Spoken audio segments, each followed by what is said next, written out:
Halo Sobat Masa, selamat jumpa kembali bersama gue Aswin. Di video ini gue akan membahas alur cerita film yang berjudul. Film ini menceritakan tentang hancurnya keluarga dikarenakan perselingkuhan sang ayah. Peristiwa penyimpangan pun terjadi dalam keluarga ini, salah satunya hubungan ibu dan anaknya. Sebelum lanjut ke ceritanya, klik tombol subscribe supaya kalian gak ketinggalan update video terbaru dari Lini Masa. Bersama gue Aswin, selamat datang di Lini Masa.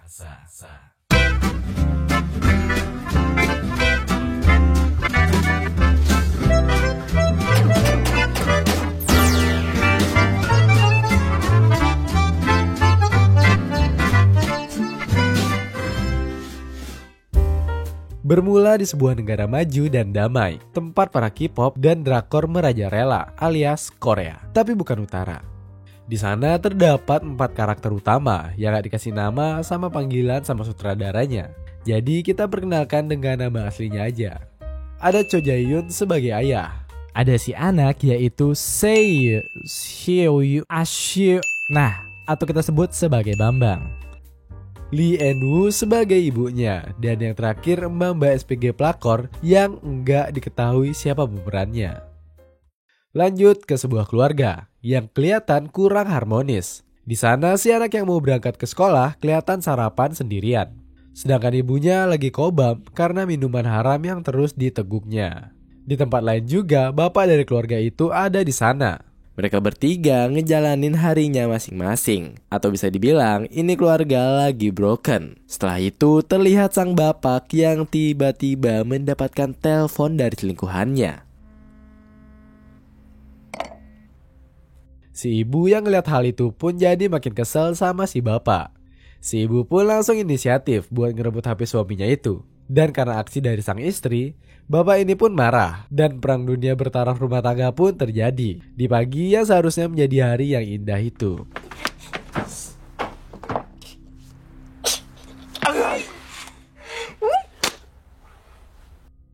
Setelah kesal dengan istrinya, si bapak ini langsung pergi untuk nyamperin selingkuhannya, yaitu seorang mbak SPG di salah satu minimarket yang ada di sana. Pada malam harinya, mereka berdua pun ngelakuin dinner di sebuah restoran dan tak lupa ditemani oleh minuman haram. Ketika lagi asik-asiknya menyuap dan menenggak minuman haram, kegiatan mereka berdua pun ternyata diciduk oleh Bambang, anak dari bapak ini. Nah loh. Namun si anak yang lugu ini pun cuma bisa diam ngeliatin kelakuan bapaknya itu. Kemudian mereka berdua pun kalap dengan minuman haram itu. Alhasil si bapak ini yang awalnya mau nganter mbak ini pulang berujung stuck dan ngelakuin kegiatan yang penonton harapkan di dalam mobil. Namun lagi-lagi ternyata Bambang sang anak ngekorin mereka dan menyaksikan kejahatan bapaknya secara langsung. Dan parahnya lagi, ternyata sang istri yang tercatat di dalam KK secara sah ini juga menyaksikan kegiatan itu dari jauh.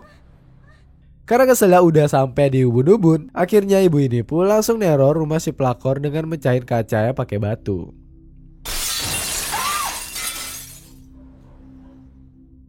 Dan gak cuma itu aja, pas udah pulang dan berada di rumah, si ibu ini pun ngambil pisau rahasia yang dia taruh di bawah patung Buddha. Pisau itu rencananya mau dipakai untuk motong burung perkutut milik suaminya yang lagi tertidur pulas. Karena ibu ini udah jengkel banget sama suaminya yang suka berselingkuh dengan anak kemarin sore.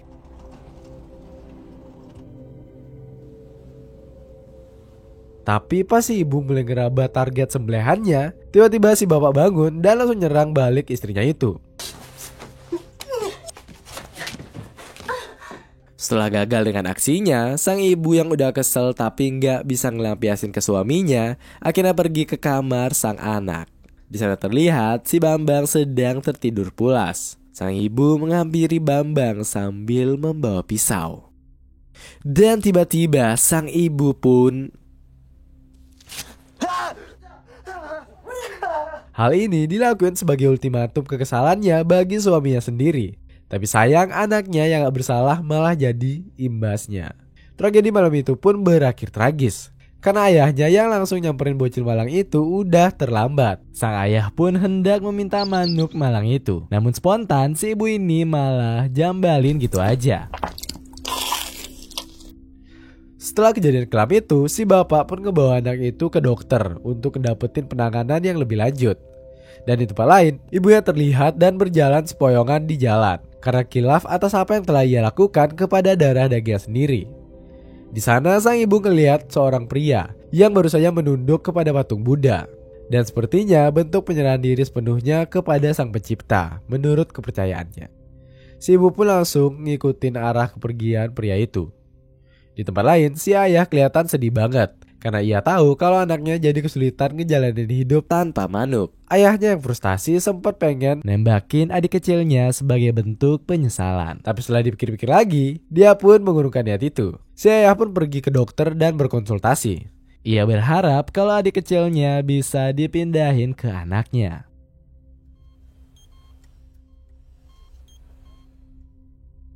Si Bambang pun sekarang jadi malu untuk bersekolah karena ketika ia sedang buang air kecil, temannya menciduk manuk Bambang yang udah hilang. Waduh. Lah kok hilang? Hal itu pun ngebuat anaknya jadi sasaran empuk pembulian. Dan akhirnya si anak ini ngebolos mulu. Si anak pun pinter karena dia ngebolos ke tempat mbak-mbak pelakor. Di sana ia pun dipancing juga sama si mbak kasir yang bodinya cukup selmelewot ini. Tapi karena sekarang Bambang udah gak punya manuk, hal itu pun membuatnya jadi mati kutu.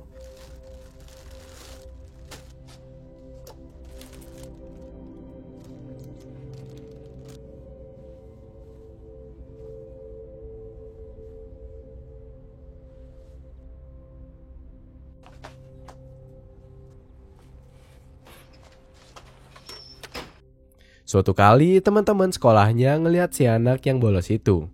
Lagi-lagi ia pun dibully. Namun beruntung karena terdapat preman di wilayah sana yang bantuin dia.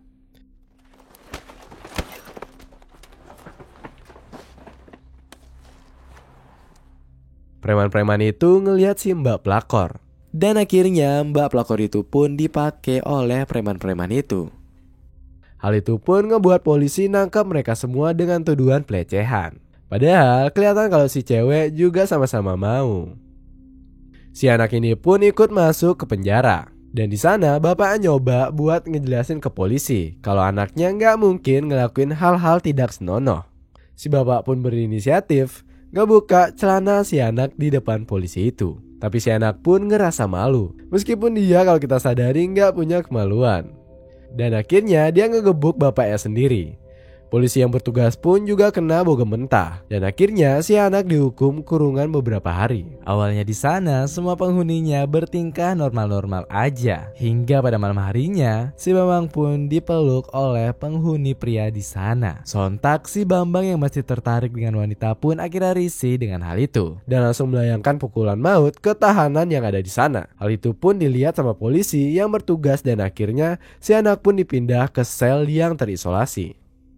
Selama menunggu hasil penelitian dokter, si bapak pun nyambi browsing-browsing untuk nyari solusi lain. Ia pun akhirnya menemukan sebuah teori yang mengatakan di mana kita dapat memanipulasi rasa sakit menjadi sebaliknya, yaitu kenikmatan. Akhirnya si bapak pun mencoba mempraktekkan teori itu pada dirinya sendiri. Dan bener aja, teori itu pun berhasil ia buktikan dan rasakan. Setelah yakin dengan hal itu, ia pun ngunjungin si anak dan ngasih teori itu di atas kertas. Awalnya si anak ini ngeremehin teori itu, tapi akhirnya ia pun ngelakuin hal itu juga.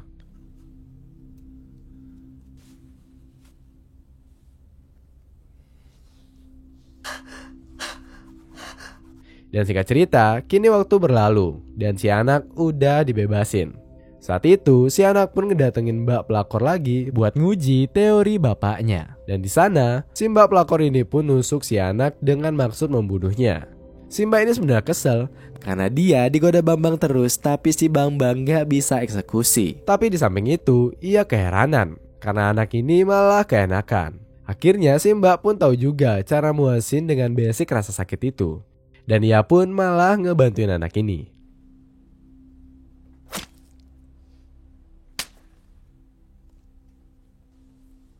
Di suatu hari si mbak pelakor ngundang ketua preman di sana untuk main di rumahnya.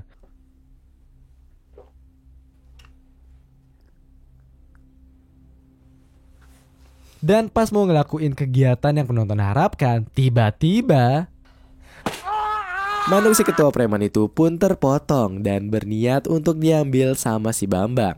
Tapi sayang mereka malah rebutan dan akhirnya hotdog hangat itu harus hancur karena kelindes kendaraan di jalan. Waduh. Si ketua geng pun kembali ke rumah Mbak pelakor untuk ngamuk. Tapi si anak akhirnya datang dan ngebunuh orang itu.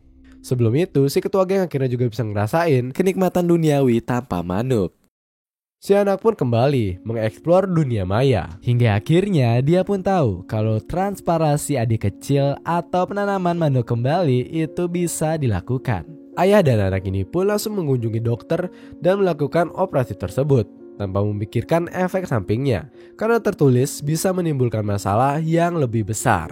Dan bener aja, setelah operasi itu si Bambang malah jadi impoten atau nggak bisa berdiri. Padahal udah dipancing pakai video link oren, bahkan dibujuk sama Mbak SPG.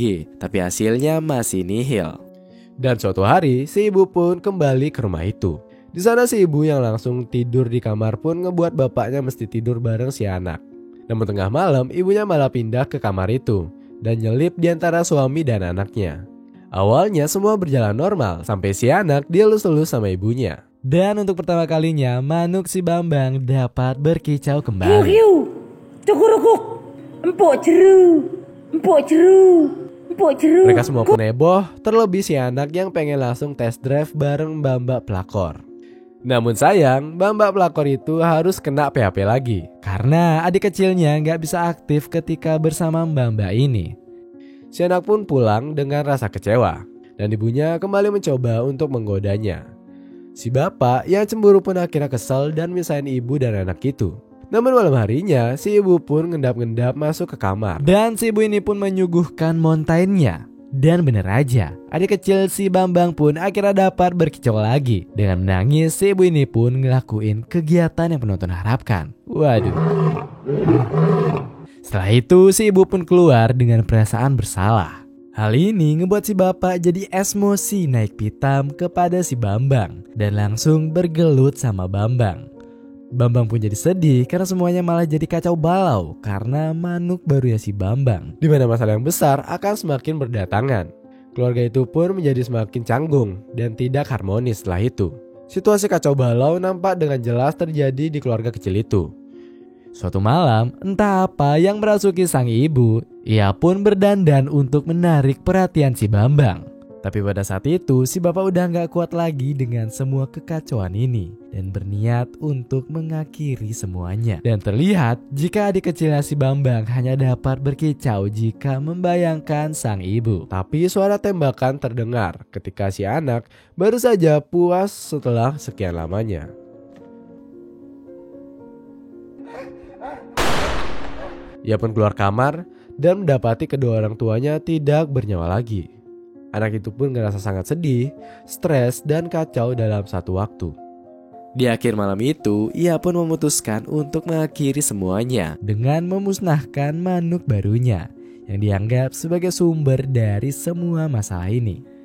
Terlihat nasib si Bambang kini yang lagi-lagi harus kehilangan manuk tercinta dan juga kedua orang tuanya. Dan ia mulai nyoba untuk berdoa. Di sana nampak jika ia telah meninggalkan semua hawa nafsu dan menyerahkan diri kepada agama yang dia percaya. Dan film pun berakhir. Itu dia tadi alur cerita film Moebius dari Korea. Dari cerita tadi kita dapat mengimplementasi dari pepatah, yaitu nila setitik rusak susu sebelanga, yang berarti kesalahan kecil yang membuat semua menjadi hancur tak beraturan. Dan pesan lain yang kita bisa ambil dari film ini adalah nggak ada. Ini film nggak ada akhlak karena film ini 100% dosa. Bahkan jin ifrit pun masih kalah gilanya dengan mereka. Gua Aswin, ending yang sangat sopan. Terima kasih telah menonton video ini. Jika kalian ada request film, silahkan tulis di kolom komentar di bawah. Dan jangan lupa untuk menekan tombol like, share, dan subscribe. Dan jangan lupa nyalakan lonceng notifikasi agar kalian nggak ketinggalan video selanjutnya. Salam masa mantap.